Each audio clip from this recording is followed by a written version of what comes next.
All right, let's walk through actually building a virtual system with this. And this is one of those things where you're actually going to be able to run an entire Linux system inside your own Windows or Mac system.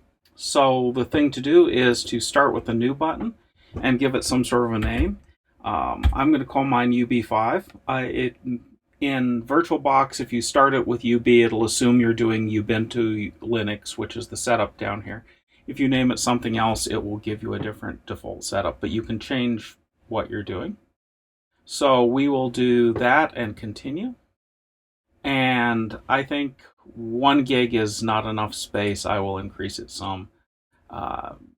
And when it creates a virtual hard disk, one of the nice things about the way that it does this is you can create a big virtual hard disk, much bigger than what you need, and it allocates it in 2 meg chunks as it's going through. That's if you do a VDI virtual disk image. If you do some of these others like a VMDK, that may not be true. This is the dynamically allocated, where it creates it as it uses it. Now, once it's created it and allocated it, it doesn't shrink it if you get rid of the files, but it's pretty useful. And here I will tell it that I want to do 20 gigabytes as a maximum for this instead of 10. And I am now good to create the system. And it is created, and you'll notice that it is powered off. Now, I've picked this system over here, and over here on optical drive it says empty. This is where you insert your disk image, the ISO file you downloaded with Ubuntu. Now, you may have to choose or browse to get to this. Since I've already set up many of these things, it already has the location for this, but I'm going to click on that. And now it has that in the drive, and it's ready to start. So you can click the green Start button, and it will boot up your new operating system. Now, you can have more of one of these running. I have UB4 running on this system right now as well, but we will start a system and get it going.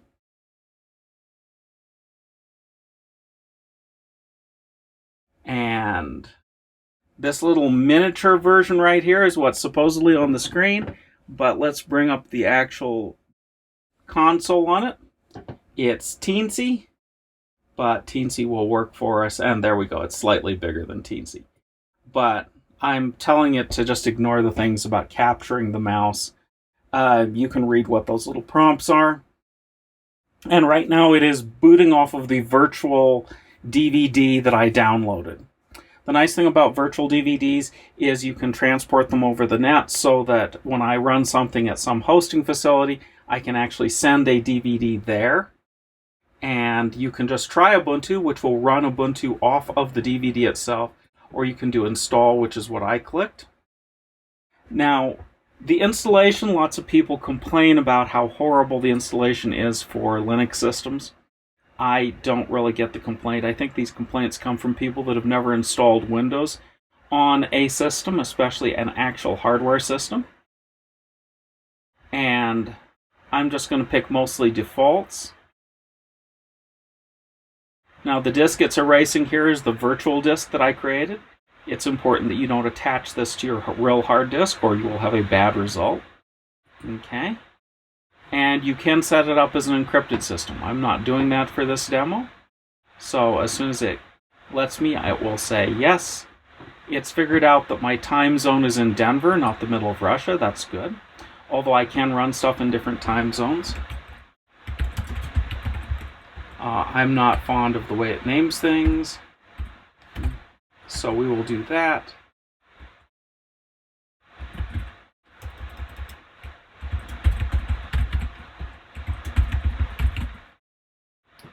And tell it continue. And it is off installing stuff just like that. This will take several minutes.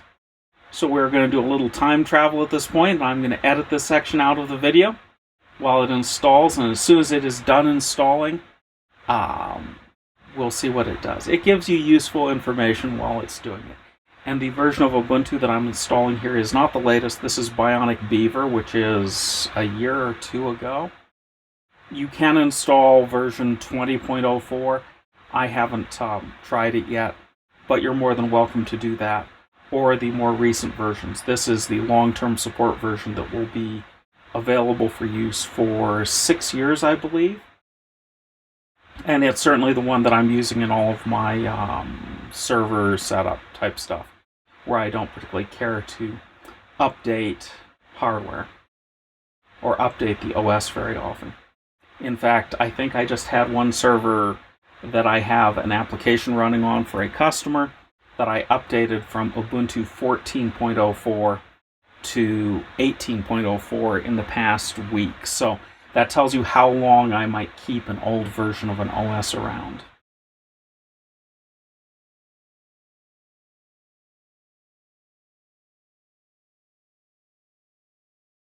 So this is about 4 minutes later, and it says restart now. That means it's actually finished the installation. And as soon as I click restart, okay, we get some stuff as it shuts the system down and restarts it. It's going to prompt you to say that you have removed the installation media. VirtualBox is very good at removing it for you right after doing an installation. I'm not certain how it knows you did this, but it knows, so all you have to do is press enter, and it will reboot the system. And now it's actually meaningful. The mouse pointer integration isn't great, but you notice it works. There is a VirtualBox installation package that you can install in addition to this, which we're probably going to do right now. But let's log in. And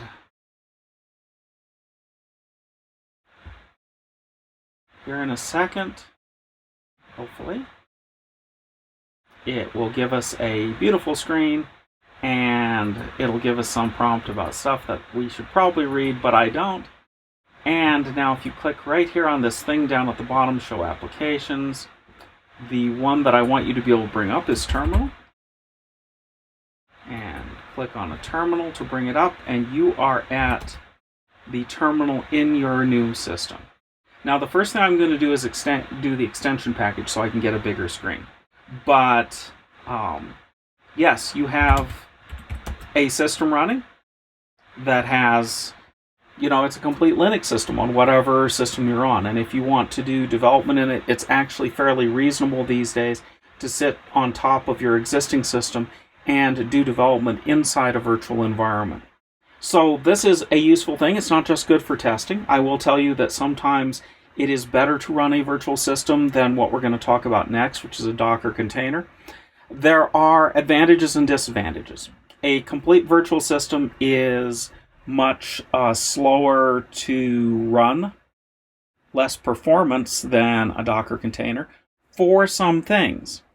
If you're going to run things like a database, a virtual system is actually better because the Docker container uses a different kind of file system.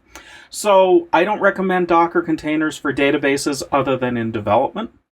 But there are lots of advantages. And with modern day server hardware, you look at a box running in a data center with 96 CPUs per chip and 4 chips, you can probably run somewhere around 1,000 virtual machines on that single box at once for small utility virtual machines.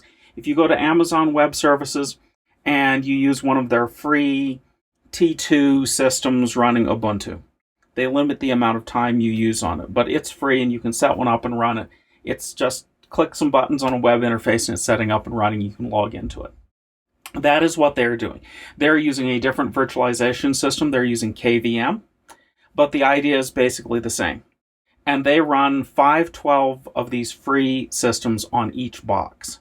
That's how they can afford to give it away free, is because, yeah, there are a lot of people that pay for more use than a free system, and their free ones, they can cram a bunch of them onto a single box. So, yeah, this is a virtual system. On our next lecture, where we're talking about process management in Unix and how it works, you're going to be able to get to the console like this and play around with how processes work in a Linux or Unix system. It's a bunch of very informative stuff. It won't work on a Windows system, nor will it work very well in the Linux subsystem on Windows. But this gives you the capability of creating an entire virtual Linux system.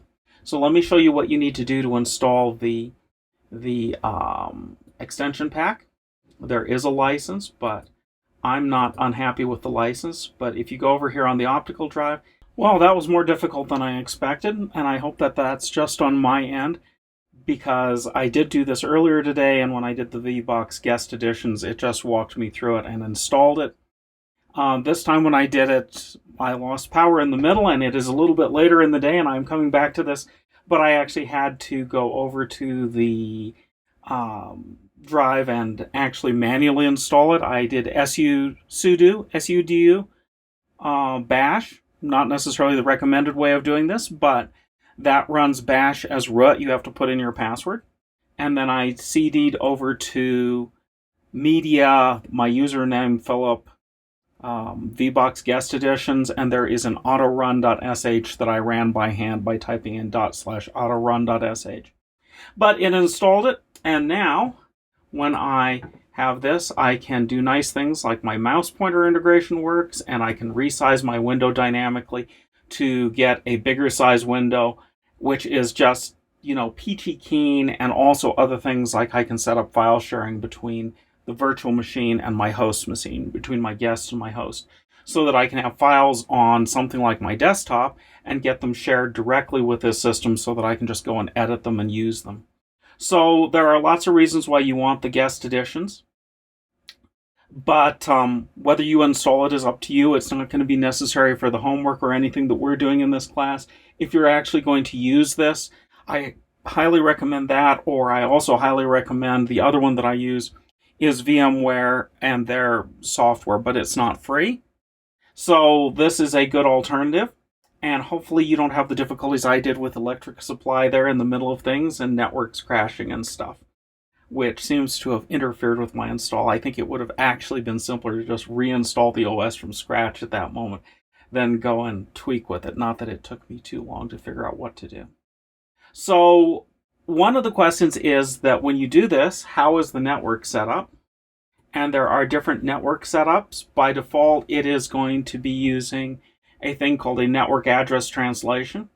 But that network address translation means that you can go out and use the browser, but the outside world can't see this server.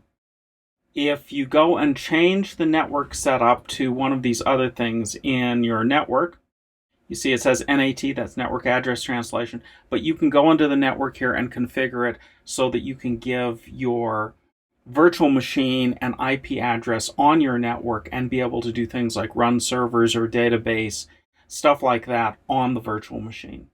So that's kind of the setup real quick for running virtual machines. The other thing that I highly recommend that you do once you have one of these set up is that you actually go and install updates. So let me bring up a terminal, and the way that I do this is sudo bash sudo apt get update. Sudo runs things as root, and to update the operating system you have to do that, so it's going to prompt me for my password. Update updates the index, the directory of all of the things that are available for this. And then I do sudo upgrade. And almost certainly I'll have to do a reboot. And I've already done it on this system. If I hadn't, I would have to do a reboot at the end because it would have built a new kernel and I would reboot to the new kernel.